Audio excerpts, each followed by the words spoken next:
फेरि पनि म ब्लग लिएर आइसकेको छु। 400 केबी सब स्टेसनको यो हाम्रो अहिले यार्ड पिसिसी को काम भइरहेछ।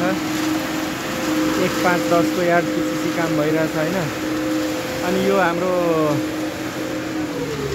बीपीआई इक्विपमेन्ट्सहरु छन् जुन इरेक्सन भइराखेको छ। अनि यो हाम्रो यार्ड पिसिसी भइसकेपछि यसमा सिंगल साइज एग्रिगेट ओछ्याइन्छ। र यो यार्ड पिसिसी हामी सब स्टेसनमा किन गर्छौं भने त्यो पछि गएर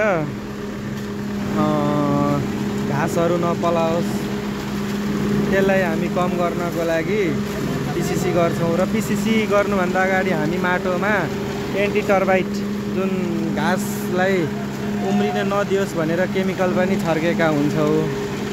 र यो सब स्टेसनको लागि एकदम मुख्य चीज हो। त्यसैगरी यता हाम्रो ट्रान्सफर्मरमा पनि केबलिङहरुको काम भइराखेको छ।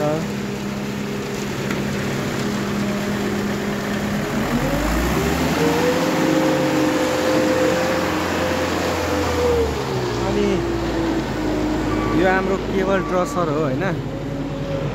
यो यसको काम भनेको के हो नि, यो केबल ट्रसर हाम्रो म तपाईलाई देखाउँदै छु।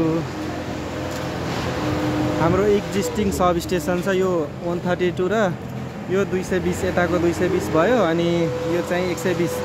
यो हाम्रो केबल ट्रसल 132 केबी को केबल त्यहाँको एक्जिस्टिङ केबल यो ट्रसल थ्रु हामी 400 मा ल्याउने छौं।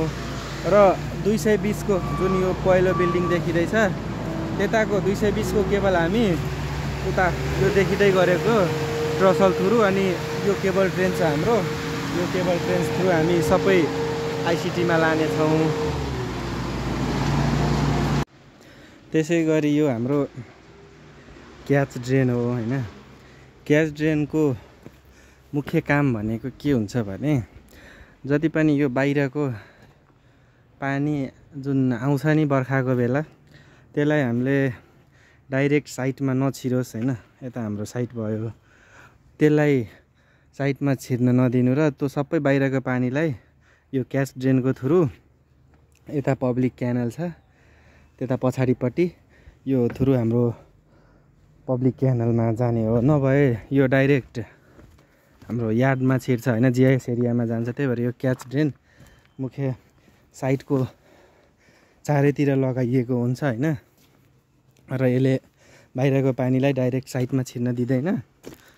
यो ड्रेन थ्रु पब्लिक क्यानलमा पुगाउने काम गर्दछ।